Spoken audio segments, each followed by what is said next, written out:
નમસ્કાર દર્શક મિત્રો, સ્વાગત છે આપ સૌનું દૂરદર્શન સમાચારના આ એનર્જીના પોઝિટિવિટીના હાઈ ડોઝ આપતા કાર્યક્રમ ગુડ ન્યૂઝ ગુજરાતમાં. ચોક્કસથી મને ખાતરી છે કે તમે બધા જ અત્યારે ખૂબ પોઝિટિવ છો અને એકદમ એનર્જેટિક છો.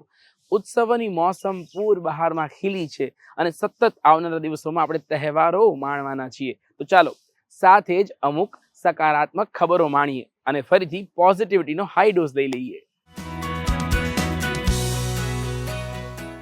મિત્રો, જો તમને હું એવું કહું કે તમારા સપનાના ઘરની બાજુમાં બહુ મોટો ઔદ્યોગિક કચરા નિકાલનું કેન્દ્ર હોય તો તમને ગમશે? તો કદાચ તમારા સપનાનું ઘર નહીં રહે, પરંતુ હવે જો એવું કહેવામાં આવે કે એ ઔદ્યોગિક કચરો તમારા સપનાનું ઘર બની શકે છે તો અશક્ય લાગશે. પણ અંકલેશ્વરનું એક એવું કપલ છે જેણે આ અશક્ય લાગતી વાતને શક્ય કરી બતાવી છે. ઔદ્યોગિક કચરામાંથી અફોર્ડેબલ અને મજબૂત ઘર બનાવી રહ્યા છે. તો ચાલો કેવી રીતે આ ઘર બની રહ્યા છે જાણીએ ગુડ ન્યૂઝ ગુજરાતના આગલા અહેવાલમાં. ગુજરાતના ઔદ્યોગિક વિસ્તારોમાં વિકાસની ગતિ સાથે ઔદ્યોગિક કચરાનો પ્રશ્ન પણ વધી રહ્યો છે, જેમાં સમાવેશ થાય છે ફ્લાય એશ, ચૂનાની સ્લરી, સિલિકા અને અન્ય ઔદ્યોગિક બાય પ્રોડક્ટ્સ, જે સામાન્ય રીતે કચરા તરીકે જોવામાં આવે છે. પરંતુ ભરૂચના અંકલેશ્વરના ઇજનેર દંપતી અદિતિ ગાંધી અને વેદાંત ગાંધીએ આ કચરામાં એક નવી સંભાવના જોઈ અને કચરાને કચરો નહીં પણ સંસાધન બનાવવાનો વિચાર કર્યો. જ્યારે અમે અમારું ઘર બનાવી રહ્યા હતા ત્યારે અમે બહુ કન્ફ્યુઝ હતા કયું મટીરિયલ સિલેક્ટ કરવું. ત્યારે અમે જે બી ટ્રેડિશનલ લાલ ઈંટ જે બની રહી હતી તેનું અમે પ્રોસેસ જોઈ કે આ કઈ રીતે બની રહી છે. જે આપણી ઉપજાઉ જમીન કહેવાય એમાંથી એ ઈંટો બને છે. ધીરે ધીરે આટલા વર્ષોથી એ વસ્તુ ચાલી રહી છે અને એ લોકો કોલસાથી બનાવે છે, જે બહુ વધારે એન્વાયરમેન્ટલ પોલ્યુશન છે. બીજી તરફ અંકલેશ્વર એક એવું શહેર છે કે સૌથી મોટું એશિયાનું one of the biggest GIDC કહેવાય, જ્યાં એટલો ઇન્ડસ્ટ્રીયલ વેસ્ટ આવી રહ્યો છે અને હજી નવી નવી કંપનીઝ આવી જ રહી છે. તો ફ્યુચરનું શું? હજી તો જૂનો વેસ્ટ રિસાયકલ થતો નથી, લેન્ડફિલમાં જઈ રહ્યો હતો. તો આ બધી પ્રોબ્લેમ્સને જોઈને અમે એક સોલ્યુશન વિચાર્યું કે આ વેસ્ટથી આપણે બ્રિક્સ કે બ્લોક્સ બનાવી શકાય કે નહીં. પછી એનું અમે લોકોએ રિસર્ચ ચાલુ કર્યું 1-1.5 વર્ષ સુધી. ટ્રાયલ્સ લીધા, પાયલટ પ્રોજેક્ટ્સ કર્યો. સૌથી પહેલાં અમે અમારું જ ઘર બનાવ્યું કે પહેલાં પોતાના જ ઘરથી ચાલુ કરીએ, એનું કેવું રિઝલ્ટ રહે છે, એના પછી અમે પોતાનો મેન્યુફેક્ચરિંગ પ્લાન્ટ નાખીએ. ધીરે ધીરે એ જેમ મટીરિયલનો ભાવ વધતો જાય છે, પણ આ અમારું મટીરિયલ બહુ જ સસ્તું છે, એટલે કોઈ પણ એક સામાન્ય માણસ પણ આ પ્રોડક્ટને યુઝ કરી શકે અને એને સપનાનું ઘર બનાવી શકે છે.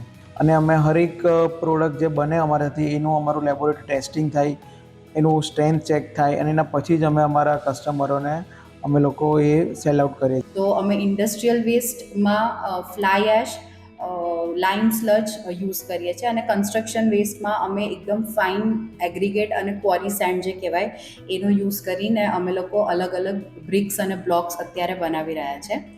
અમે લોકોએ હાલમાં પ્રી ફેબ્રિકેટેડ સ્ટ્રક્ચર્સ માટે એક હાઉસ બનાવ્યું છે, જેમાં અત્યારે આપણે આ રેકોર્ડિંગ કરી રહ્યા છે. અને એની માટે અમે કોલમ્સ અને પેનલ્સ બનાવ્યા છે વિચ આર 100% સિમેન્ટ ફ્રી. અદિતિબેનના જણાવ્યા અનુસાર આ બ્લોક્સ 100% સિમેન્ટ ફ્રી છે અને તેમાં કાર્બનને શોષી બાંધકામ સામગ્રીમાં સ્થિર કરવાની ટેકનોલોજીનો ઉપયોગ થાય છે. એટલે કે કચરાનો પુનઃ ઉપયોગ અને બાંધકામના કાર્બન ફૂટપ્રિન્ટને ઘટાડવાનો એક સાથે પ્રયાસ. આ સમગ્ર પ્રક્રિયામાં મજબૂતાઈ, પાણીનું શોષણ અને ફાયર રેઝિસ્ટન્સ જેવા મહત્વના પરિબળો પર પણ ધ્યાન આપવામાં આવે છે.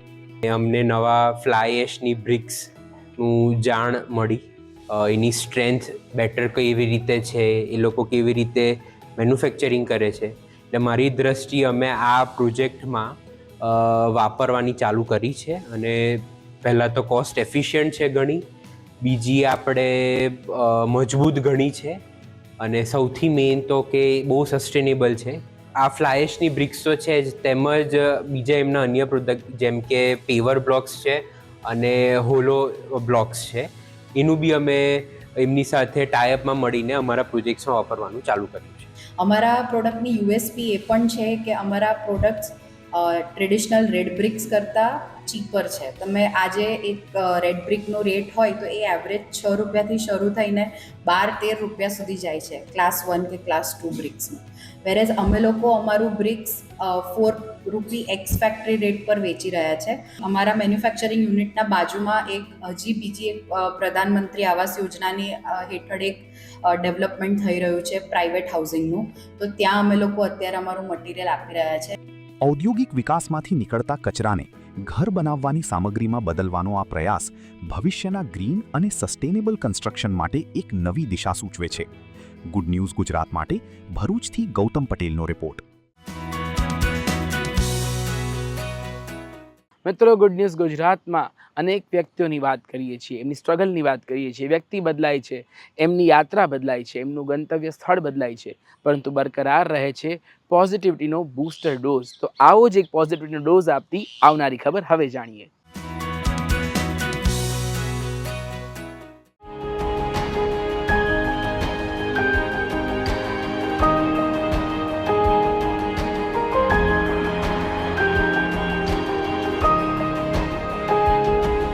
વડોદરાની ગલીઓમાંથી શરૂ થયેલી એક સામાન્ય સફર આજે વિશ્વના સૌથી પ્રતિષ્ઠિત ક્રિકેટ મેદાન લોર્ડ્સ સુધી પહોંચી છે. ભારતીય મહિલા ક્રિકેટ ટીમની વિકેટકીપર બેટ્સમેન યાસ્તિકા ભાટિયા, જે ટીમ માટે માત્ર એક ખેલાડી નથી પરંતુ મુશ્કેલ પળોમાં વિશ્વાસનું બીજું નામ છે. લોર્ડ્સની કઠિન વિકેટ પર જ્યારે દરેક રનની કિંમત હતી, ત્યારે યાસ્તિકાએ ધીરજ, આત્મવિશ્વાસ અને જવાબદારીથી એવી સદી रची જે ભારતની ऐतिहासिक जीतનો પાયો બની ગઈ. मतलब उस वक्त तो ऐसे ही लग रहा था कि मतलब बहुत लो फीलिंग थी, लेकिन मतलब स्टेप बाय स्टेप जाती रही मैं, और लाइक पेशेंस रखना बहुत ज़रूरी है इसमें इंजरी के टाइम पे. और मैं जैसे कि मैंने अंदर भी कहा कि स्टूडेंट ऑफ द गेम बनना ज़रूरी है, कि आप बाहर से बैठ के भी क्या सीख सकते हैं, और आपके क्लोज वंस जो फैमिली सपोर्ट सिस्टम है, मेरे दोनों कोचिज संतोष चौगले सर और किरण सर, वो सब मेरे साथ थे. और प्लस मेरे फैमिली और trainer, physio, Baroda cricket association सब मेरे साथ थे. तो और सीओई जो सेंटर ऑफ एक्सीलेंस है बेंगलोर में, उनका बहुत बड़ा योगदान है, तो वहाँ से मुझे अच्छा लगा. शतक बनाने का सबका ड्रीम होता है, लॉर्ड्स पे टेस्ट मैच खेलने का सबका ड्रीम होता है. तो आई थिंक बहुत बड़ी बात है, उनका नाम बोर्ड पे लिखा जाएगा और हिस्ट्री बुक में जाएगा. पहली वुमेन क्रिकेटर वो शतक बनाया है, तो आई थिंक बहुत गर्व की बात है इंडियन क्रिकेट के लिए. उसके इंजरी के बाद उनको वर्ल्ड कप में टीम में कैरी किया उनको, और उनको जो चांस मिला उनको खेलने का, टेस्ट मैच मौका मिला, उसमें उन्होंने शतक बनाया और इंडिया ने टेस्ट मैच जीती. क्रांति गौड का, स्नेहा राणा, सबका कंट्रीब्यूशन था, दीप्ति शर्मा का. तो आई थिंक एक ज़बरदस्त जीत थी, और सारे जितनी वुमेंस क्रिकेटर थी उन्होंने ज़बरदस्त परफॉर्मेंस दिया. तो गर्व की बात है इंडियन वुमेंस क्रिकेट के लिए. ये बहुत ही बड़ी ऐतिहासिक बात है. यास्तिका इसकी वजह से बहुत सारे यंग क्रिकेटर्स, विमेन क्रिकेटर्स के लिए एक आइडॉल है, एक आइकॉनिक है, और दुनिया भर की अभी बहुत विमेन क्रिकेटर्स इनसे इंस्पायर होने वाली है. और यास्तिका को मैं बहुत जब वो 11-12 साल की थी तब से जानती हूँ. बहुत ही फोकस्ड है, बहुत ही डेडिकेटेड है. कई बार मुझसे बोली, मैम मैं कब इंडिया खेलूँगी, मैं कब इंडिया खेलूँगी. और 2021 में उसका इंडियन विमेंस क्रिकेट टीम में सिलेक्शन हुआ, और उसके बाद उसने पीछे मुड़ के नहीं देखा.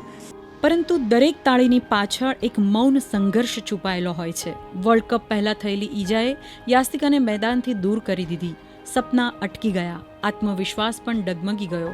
પણ કેટલાક લોકો હાર સ્વીકારવા માટે નથી બનતા, તેઓ પાછા ફરવા માટે જન્મ્યા હોય છે. तो उसके लिए उसके जीवन की बहुत बड़ी उपलब्धि थी, और हमको बहुत खुशी हुई, बहुत अच्छा लगा. जब उसको इंडियन टीम का कॉल आया 2021 में कोविड के समय, तो हमको बहुत खुशी हुई, और हमको ऐसा लगा कि जो उसने मेहनत करी है उस बच्ची ने, वो सफल हुई. तो जब इसकी इंजरी हुई, उसके सर्जरी और उसका रिहैब पूरा, उस समय मैं उसके साथ थी, ताकि उसको खाने पीने की तकलीफ़ ना हो, और प्लस मॉरली भी उसको थोड़ा सपोर्ट मिले. कभी भी उसको अप एंड डाउन रहा हो, फैमिली का सपोर्ट रहा है, और इस समय भी हमने वैसे ही सपोर्ट किया. मुझे जब ये इंजरी हुई तब मैं बहुत लो हो गई थी, क्योंकि मुझे ऐसा लगा था कि मतलब मेरा इतने बड़ा टूर्नामेंट मिस हो रहा है ऐसे. तो किरण सर मेरे घर पे आए थे, और उन्होंने मुझे बहुत मतलब सपोर्ट किया उस फेज़ में मेरे. और मतलब उनका प्रेजेंस ही मेरे लिए बहुत बड़ी बात है. मतलब वो इतना ही बोले थे कि तेरा टाइम आएगा, तू मेहनत करते रहे, और तू बेस्ट है. मतलब वो हमेशा मुझे ऐसा बोलते, यू आर द बेस्ट. પોતાની ભૂલોમાંથી શીખીને પોતાની જાતને ફરી ઘડીને યાસ્તિકાએ દુનિયાને બતાવી દીધું કે સાચી જીત હિંમતથી હોય છે. मैंने 50 तो बहुत मारे इंडिया के लिए, बट सेंचुरी नहीं मारी थी. तो 50 अगर नेक्स्ट डे मैं मार दूंगी तो टोटल 100 हो जाएगा, ऐसा सोच के मैं खेल रही थी. तो जितना भी टाइम लगेगा चलेगा, लेकिन नॉट आउट आना है और अच्छा रन करना है. યાસ્તિકાની આ સફળતાને બરોડા ક્રિકેટ એસોસિએશને પણ સન્માન આપ્યું છે. પણ તેની સફરનું સૌથી મોટું સન્માન કદાચ એ છે કે આજે તેની કહાની અનેક દીકરીઓને પોતાના સપના પાછળ દોડવાની હિંમત આપે છે. કારણ કે મેદાન કોઈ પણ હોય, જીત તેની જ થાય છે જે પડકારો સામે અટકતા નથી અને પોતાના સપનાને પૂરા કરવા અંત સુધી અડગ રહે છે. ગુડ ન્યૂઝ ગુજરાત માટે વડોદરાથી સંજય પાગેનો રિપોર્ટ. મિત્રો, આવાકાડોનું નામ તો તમે સાંભળ્યું જ હશે. હવે આ આવાકાડોની ખેતી સફળતાપૂર્વક ગુજરાતમાં થઈ રહી છે. જી હા મિત્રો, ખેતીમાં વિચાર નવો હોય અને મહેનત સાચી દિશામાં હોય તો એ પ્રયોગ ચોક્કસથી સફળ થતો જ હોય છે. તો ચાલો આપણા આગલા અહેવાલમાં આપણે ગોધરાના એક મહિલા ખેડૂતને મળીએ, જેમણે આ દિશામાં મહેનત કરી અને નવતર પ્રયોગને સફળ કરી બતાવ્યો છે. કેટલાક લોકો જમીનમાં પાક ઉગાડે છે તો કેટલાક લોકો એ જમીનમાં નવી શક્યતાઓ શોધે છે. ગોધરાના નિવૃત્ત આચાર્ય ગીતાબેન બારોટે એવોકાડોનો એવો જ એક સફળ પ્રયોગ છારિયા ગામમાં પોતાના ખેતરમાં કર્યો છે. ખેતી તેમનું પરંપરાગત ક્ષેત્ર નહોતું, છતાંય કંઈક નવું કરવાની જિજ્ઞાસાએ તેમને આગળ વધાર્યા. પતિના અવસાન પછી જવાબદારીઓ વધી છતાંય તેમણે આ પ્રયોગને અટકવા દીધો નહીં અને સતત કાળજીથી આજે તેમને એવોકાડો ફળ મેળવવામાં અકલ્પનીય સફળતા મળી છે. એક દિવસ અને આંબા કરતા હતા, કારણ કે આંબા તો પંચમહાલમાં દરેક જગ્યાએ થાય છે. એક દિવસ મારા જમાઈ ત્યાં આવ્યા તો મને એમણે એક સજેશન આપ્યું કે તમે અહીંયા એવોકાડો કરો. ત્યારે મને પોતાને એવું થયું, મેં એમને કહ્યું કે ના ના, અહીંયા તો થાય જ નહીં, આ તો મેક્સિકોનું ફ્રૂટ છે અને આપણા માટે ગુજરાતમાં બહુ ઓછી જગ્યા ઉપર મેં સાંભળ્યું છે કે થાય છે. પંચમહાલની જમીન થોડી પથ્થરવાળી અને કકરી છે, એટલે મને એવું લાગ્યું કે કદાચ નહીં થાય. છતાં પછી મારા જમાઈનું માન રાખવા મેં એક ઓનલાઈન મંગાવ્યું. 7 વર્ષની રાહ જોઈ, 7 વર્ષ સુધી એની પર કોઈ ફળ ના આવ્યું અને ઝાડ મોટા ને મોટા થતા જાય. હવે આફ્રિકાનું ફ્રૂટ છે એટલે મને એવું પણ લાગ્યું કે કદાચ અહીંયા આગળ આપણને એનો લાભ નહીં મળે. વિચાર પણ કર્યો કે આને કાપી નાખું, આટલી બધી જગ્યા રોકેલી છે અને આંબા નાખી દઉં. પણ આ વર્ષે જાણે ચમત્કાર થયો એમ પહેલું જે એવોકાડો નાખ્યું હતું એની પર લગભગ 100 થી 150 એવોકાડો લાગ્યા. ઝુમખામાં પહેલી વખત મેં જોયા એવોકાડો અને ધીમે ધીમે બધું સર્ચ કરીને વિચાર્યું કે એને ક્યારે કાપવાના, કેટલા મોટા થાય. એવોકાડોની સફળતા પછી ગીતાબેન ત્યાં અટક્યા નહીં. તેમણે ચેરી જેવા અન્ય વિદેશી ફળોના છોડ સાથે પણ પ્રયોગો કર્યા. આજે તેમનું ખેતર નવી શક્યતાઓ અજમાવવાનું એક સુંદર ઉદાહરણ બની રહ્યું છે. અત્યારે મેં આટલા 15-20 નાખ્યા છે તો કદાચ બરાબર હવે 1-2 વર્ષમાં તો બધાને લાગવા માંડશે અને એનું વેચાણ જો સારું થશે તો હું 1 એકરમાં એવોકાડો કરીશ એમ. એટલે હિંમત કરીને 5 કરીને મેં 20 કર્યા છે અત્યારે. અને મને ખરેખર બહુ આનંદ છે કે જે ફ્રૂટ મેક્સિકોનું છે એ આપણા પંચમહાલની અંદર એ આપણને ફળ આપતું થઈ ગયું છે. એવોકાડોનો આ સફળ પ્રયોગ માત્ર નવી ખેતીની શક્યતા પૂરતો સીમિત નથી, પરંતુ આરોગ્યની દ્રષ્ટિએ પણ આ ફળનું ખાસ મહત્વ છે. સારા ફેટ અને પોષક તત્વોથી ભરપૂર એવોકાડો આજે હેલ્થ ફૂડ તરીકે પણ લોકપ્રિય બની રહ્યું છે. જે ડાયાબિટીસના દર્દીઓ છે, જેને હાઇપરટેન્શન છે, જેને હાર્ટના પ્રોબ્લેમ્સ છે, એવા લોકોએ ખાસ આ ફ્રૂટ્સ ખાવું જોઈએ, કારણ કે સુગર ના હોવાથી એ ડાયાબિટીસ કંટ્રોલ કરે છે. બીજું એમાંથી પોટેશિયમ મળે છે, એ પોટેશિયમ આપણા બીપીને કંટ્રોલ કરે છે, એટલે કે હાર્ટબીટ પણ વધતા નથી. બીજું ખાસ કે જે વુમનને પ્રેગ્નન્સી રહી છે એ પ્રેગ્નન્ટ વુમને આ એવોકાડો ફ્રૂટ્સ ખાસ ખાવું જોઈએ, કારણ કે એમાં એક પ્રકારનું જે તત્વો હોય છે કે જે પ્રેગ્નન્સી દરમિયાન જરૂરી છે એ સૌથી વધારે પ્રમાણમાં આમાં મળે છે. આમાં શુદ્ધ ફેટ મળે છે કે જે શરીરને કોઈ પ્રકારનું નુકસાન કરતું નથી. એટલે અને આ ફ્રૂટ્સ ખાવાથી આર્થરાઇટિસ, કે જેને આપણી સાદી ભાષામાં વા કહેવામાં આવે છે, એ વાના દર્દીઓ માટે પણ આ ફ્રૂટ્સ ઉપયોગી છે, કારણ કે એની અંદર શુદ્ધ ફેટ છે, પ્રોટીન નથી, સુગર નથી અને એ વાને પણ દૂર કરે છે. આમ આ ફ્રૂટ્સ ઘણા બધા પ્રકારના રોગોની અંદર સહાયરૂપ થાય છે. હાર્ટના ડિસીઝમાં પણ સહાયરૂપ છે. સાથે સાથે આનો મુખ્ય ઉપયોગ કોસ્મેટિકમાં ખાસ થાય છે, કે સ્કિનમાં જો એ એવોકાડો ઓઇલનો ઉપયોગ કરવામાં આવે તો એ ઓલિવ ઓઇલ જેવું છે. એ ઓલિવ ઓઇલનો જે ઉપયોગ છે એના કરતાં પણ સારો ઉપયોગ આ એવોકાડો ઓઇલનો થઈ શકે છે. ફિટનેસ ઇન્ડસ્ટ્રીઝમાં મોસ્ટલી ડાયટ અને હેલ્ધી ફૂડ પર ફોકસ કરતા હોઈએ છીએ, માઇક્રોન્યુટ્રિયન્ટ્સ પણ કાઉન્ટ કરતા હોઈએ છીએ. એવી જ રીતના એવોકાડોને પણ અમે ઘણી બધી વખત એડ કરતા હોઈએ છીએ. તો એ એવોકાડો ગોધરા અને પંચમહાલની ધરતી ઉપર મળી રહ્યું છે અને સારા ભાવમાં પણ મળી રહ્યું છે. ગીતાબેનનો આ સફળ પ્રયાસ બતાવે છે કે જિજ્ઞાસા જીવંત હોય તો નાનો પ્રયોગ પણ એક દિવસ મોટી પ્રેરણા બની શકે છે. ગુડ ન્યૂઝ ગુજરાત માટે ગોધરાથી નિકુંજ પટેલનો રિપોર્ટ. શું તમે ક્યારેય વિચાર્યું છે એક માઇક્રો અલ્ગી એ માનવ પોષણનો સ્ત્રોત બની શકે છે? તાજેતરમાં જ ગુજરાત ટેકનોલોજીકલ યુનિવર્સિટીના સંશોધકોએ આ દિશામાં એક સંશોધન કર્યું છે અને નિયંત્રિત વાતાવરણમાં સ્પિરુલિના નામની એક માઇક્રો અલ્ગીને કલ્ટિવેટ કરી છે. આના થકી તે વધુ સ્વચ્છ અને સુરક્ષિત વાતાવરણમાં ઉગાડી શકાય છે. ત્યારબાદ તેમાંથી બાયોમાસ મેળવી અને અલગ અલગ ન્યુટ્રિશન પ્રોડક્ટમાં ઉપયોગમાં લઈ શકાશે. માઇક્રો અલ્ગી નામ ભલે નાનું હોય પરંતુ તેની અંદર છુપાયેલી શક્તિઓ ઘણી મોટી છે. આવી જ એક માઇક્રો અલ્ગી છે સ્પિરુલિના, જેને પોષક તત્વોથી ભરપૂર માનવામાં આવે છે. પરંતુ સવાલ એ છે કે તેને ઉગાડવામાં આવે છે કેવી રીતે? સામાન્ય રીતે માઇક્રો અલ્ગીની ખેતી ખુલ્લા તળાવ એટલે કે ઓપન પોન્ડમાં કરવામાં આવે છે, પરંતુ ખુલ્લી જગ્યાએ ધૂળ, માટી, બહારના સૂક્ષ્મજીવો અને હવામાનના ફેરફાર જેવી બાબતોની અસર થઈ શકે છે. આ સમસ્યાનો ઉકેલ શોધવા માટે તૈયાર કરવામાં આવ્યો છે ક્લોઝ્ડ માઇક્રો અલ્ગી રિએક્ટર. લીલ છે જેને આપણે કહીએ છીએ, એક પ્રજાતિ છે લીલની, જેને સ્પાઇરુલિના કહેવામાં આવે છે. તો મેં વિચાર્યું કે આ સ્પીશીઝ જે છે, આ પ્રજાતિ છે, એમાં ઘણા ન્યુટ્રિશન હોય છે. તો મેં વિચાર્યું કે કેમ આ પ્રજાતિ આપણે યુઝ ના કરી શકીએ, બિકોઝ એ ખાવા લાયક હોય છે અને નાસાના વૈજ્ઞાનિક પણ આ જે પ્રજાતિ છે એને કન્ઝ્યુમ કરે છે. અને એ જે ઇનિશિયલ POC જેને આપણે પ્રૂફ ઓફ કોન્સેપ્ટ કહી શકીએ, એ મારો ત્યાંથી બિલ્ડ થવાનો સ્ટાર્ટ થયો. અને મેં ત્યાં ફર્સ્ટ ટાઈમ મારી લેબમાં મેં એલ્ગી કલ્ટિવેટ કરી અને એમાંથી એક પ્રોડક્ટ કન્વર્ટ કર્યું, જે અત્યારે ever vital, your every day vitals નામે ઓળખાય છે. આ રિએક્ટર બેઝિકલી જે આપણા એન્વાયરમેન્ટલના ફેક્ટર્સ છે, જે તાપમાન છે, જે હ્યુમિડિટી છે, જે ટેમ્પરેચર છે, એ બધાને અમે અહીંયા મિમિક કર્યું છે એક આર્ટિફિશિયલ વેમાં. એટલે એના અંદર અમે આલ્ગીને ઉગાડી શકીએ, બિકોઝ આલ્ગી છે એ પ્રકાશ સંશ્લેષણના ગુણધર્મ પર ઉગે છે.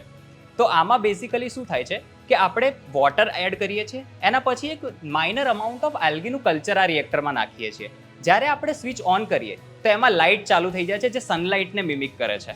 અને એના અંદર એર ફ્લો કન્ટિન્યુ હોય છે, જે એને કાર્બન ડાયોક્સાઇડ આપે છે, જે ખોરાક છે લીલનો, અને ઓક્સિજન કન્ટિન્યુ રિલીઝ કરતું રહે છે. તો બેઝિકલી આના અંદર આવી રીતે algae day by day grow થતી જાય છે. એટલે સપોઝ 0 ડે પર ટ્રાન્સપરન્ટ વોટર છે, તો અઠવાડિયા પછી એ જ વોટર ગ્રીન થઈ જશે.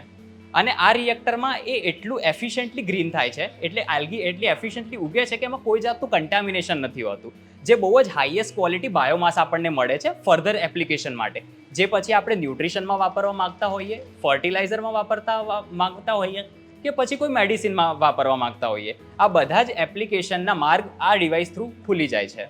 આને ગાળી લેવાનું, એ ગાળેલું જે બાયોમાસ છે, જે આપણને એક લુગદી કાઇન્ડ ઓફ મળે છે, એને આપણે ફર્ધર સન ડ્રાય પણ કરી શકીએ છીએ અને એડવાન્સ ટેકનોલોજી થ્રુ ફ્રીઝ ડ્રાઈંગ પણ કરી શકીએ છીએ, જે પાવડરમાં કન્વર્ટ થઈ જાય છે. અને એ જ પાવડર ઘણા બધા ન્યુટ્રિશન, હોમિયોપેથિક, આયુર્વેદિક અને मेडिसिनल फॉर्मुलेशन एक महत्वपूर्ण भाग है.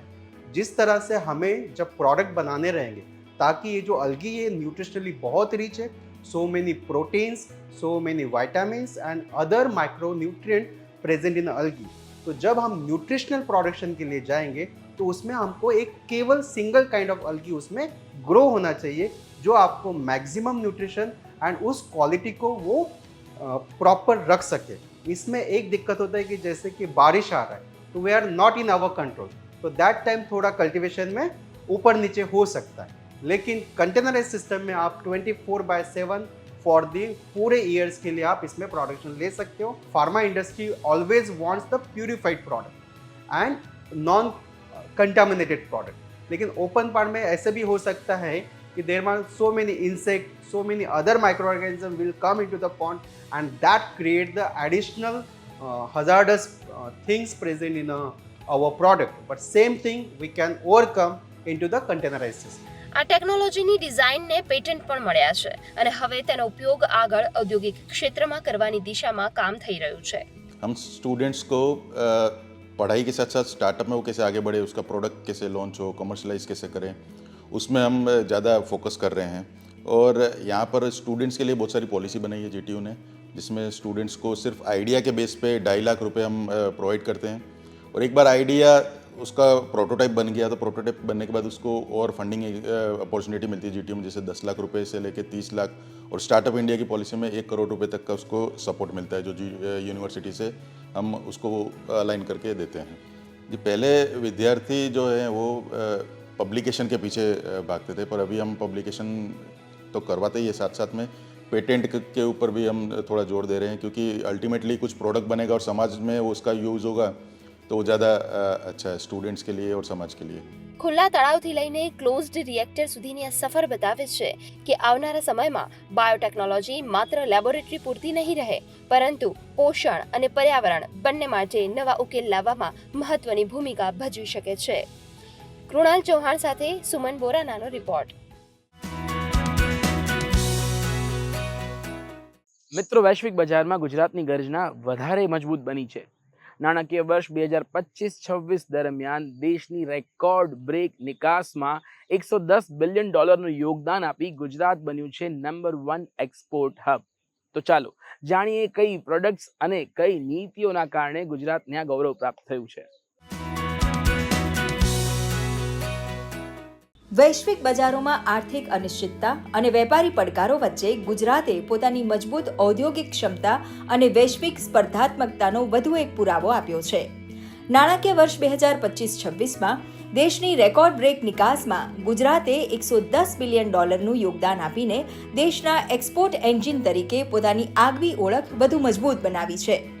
એન્જિનિયરિંગ ઉત્પાદનો હોય, ફાર્માસ્યુટિકલ્સ હોય, પેટ્રોકેમિકલ્સ હોય કે હીરા જવેરાત, ગુજરાતમાં બનેલી ગુણવત્તા આજે વિશ્વના અનેક બજારો સુધી પહોંચી રહી છે.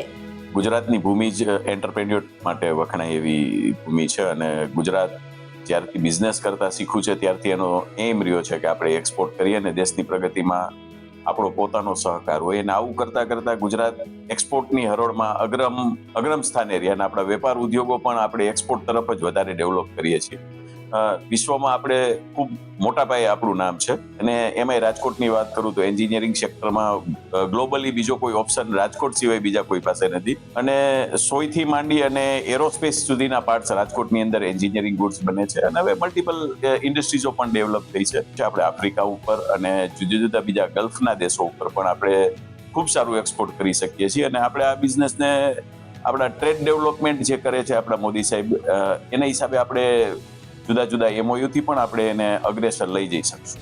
આદરણીય વડાપ્રધાન કહે છે કે આપણું ભારત 2047 ની અંદર વિકસિત રાષ્ટ્ર બન્યું હશે ને એનું ગ્રોથ એન્જિન ગુજરાત હશે. તો દરેક ઇન્ડસ્ટ્રીયલિસ્ટનું વિઝન છે ઇન્ડિયા તરફ હશે અને એ ઇન્ડસ્ટ્રીયલિસ્ટનું વિઝન જ્યારે ગુજરાત તરફ આવશે ત્યારે આપણી સફળતામાં ચાર ચાંદ લાગશે. આ સફળતા માત્ર આંકડાઓની નથી, પરંતુ ગુજરાતના મજબૂત ઇન્ફ્રાસ્ટ્રક્ચર અને ઉદ્યોગ સાનુકૂળ ઇકોસિસ્ટમની પણ છે.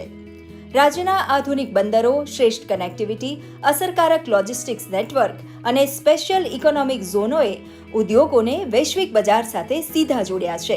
સરળ સરકારી પ્રક્રિયાઓ અને રોકાણકારોને અનુકૂળ નીતિઓના કારણે આજે નાના અને મધ્યમ ઉદ્યોગો પણ સ્થાનિક સ્તરેથી આંતરરાષ્ટ્રીય બજારો સુધી સફળતાપૂર્વક પહોંચી રહ્યા છે. एक्सपोर्ट्स के लिए सबसे बड़ी इम्पोर्टेंट होती है लॉजिस्टिक्स. तो आज हम लोग गति शक्ति के थ्रू काफ़ी लॉजिस्टिक कॉस्ट में घटाने की बात चल रही है और गुजरात तो आज एक प्रोविनेंट बंदरगाह है, काफ़ी पोर्ट्स है जिससे हमारी लॉजिस्टिक कॉस्ट घट रही है. और गुजरात दूसरी बाजू एक मैन्युफैक्चरिंग हब है. दुनिया में आज हम लोग जब वैल्यू चेन की बात करते हैं तो उसमें आज गुजरात की हिस्सेदारी काफ़ी बढ़ रही है. हम लोग सारे प्रोडक्ट बना रहे हैं. अब तो हेलीकॉप्टर भी बनने लगे हैं, डिफेंस प्रोडक्ट्स भी बनने लगे हैं. ગુજરાતની એક્સપોર્ટ સ્ટોરી હવે માત્ર પરંપરાગત ઉદ્યોગો સુધી મર્યાદિત રહી નથી. રાજ્ય ઝડપથી સેમિકન્ડક્ટર, ઇલેક્ટ્રોનિક્સ, હાઈટેક મેન્યુફેક્ચરિંગ અને નવી પેઢીના ઉદ્યોગોના મહત્વપૂર્ણ કેન્દ્ર તરીકે ઉભરી રહ્યું છે. મુખ્યમંત્રી શ્રી ભૂપેન્દ્ર પટેલના નેતૃત્વ હેઠળ વિકાસલક્ષી નીતિઓ, ઝડપી નિર્ણય પ્રક્રિયા અને ઉદ્યોગોને મળતા પ્રોત્સાહને ગુજરાતને વૈશ્વિક રોકાણકારોની પસંદગીનું મહત્વપૂર્ણ સ્થળ બનાવ્યું છે. ट्रेडिशनल सेक्टर्स में तो गुजरात आगे रहा ही है. गुजरात ने अभी न्यू एज सेक्टर्स में भी एंट्री की है। जैसे अभी सेमीकंडक्टर के यहाँ पे 3 प्लांट्स स्टार्ट हुए हैं, गिफ्ट स्टार्ट हुआ है जो कि फाइनेंशियल सर्विसेज एक्सपोर्ट्स यहाँ से बढ़ाएगा गुजरात से। तो न्यू एज सेक्टर्स में भी गुजरात गवर्नमेंट का फोकस है। तो future export growth new age sector industries से आएगा। $110 બિલિયન આ નિકાસ માઇલસ્ટોન ગુજરાતની આર્થિક તાકાત, ઉદ્યોગ સાહસિકતા અને વૈશ્વિક દ્રષ્ટિકોણનું પ્રતિબિંબ છે. મેક ઇન ઇન્ડિયાને ગતિ આપતા અને વિકસિત ભારત 2047ના સંકલ્પને સાકાર કરવામાં ગુજરાત સતત અગ્રેસર બની રહ્યું છે. 2025-26માં ગુજરાતે અંદાજિત $110 અબજ એક્સપોર્ટ કર્યું છે, જે ભારતમાં કુલ મર્કેન્ડાઇઝ એક્સપોર્ટનું લગભગ 26% છે. આ એક બહુ જ મોટી ઉપલબ્ધિ છે અને આ એક આગળ આવતા સમયને એક બહુ મોટું વિશાળ અનુભવ આપી શકે એ રીતની ગણતરી છે. મજબૂત પોર્ટ નેટવર્કથી લઈને આધુનિક મેન્યુફેક્ચરિંગ સુધી અને સ્થાનિક ઉદ્યોગોથી લઈને વૈશ્વિક બજારો સુધી ગુજરાત આજે માત્ર વેપાર નથી કરી રહ્યું, પરંતુ વિશ્વ સાથે વિકાસની નવી ભાગીદારી રચી રહ્યું છે. ગુડ ન્યૂઝ ગુજરાત માટે અમદાવાદથી શ્વેતા યાદવ તથા રાજકોટથી રવિ મોટવાણીનો રિપોર્ટ. તો આ હતો અમારો કાર્યક્રમ ગુડ ન્યૂઝ ગુજરાત. આપ અમારો આ કાર્યક્રમ અમારી YouTube channel DD news Gujarati પર પણ નિહાળી શકો છો. આપ આપના પ્રતિભાવ તથા ગુડ ન્યૂઝ મોકલી શકો છો અમને goodnewsgujarat@gmail.com પર. આ સપ્તાહે માત્ર આટલું જ. ફરી મળીશું. રજા આપશો. નમસ્કાર.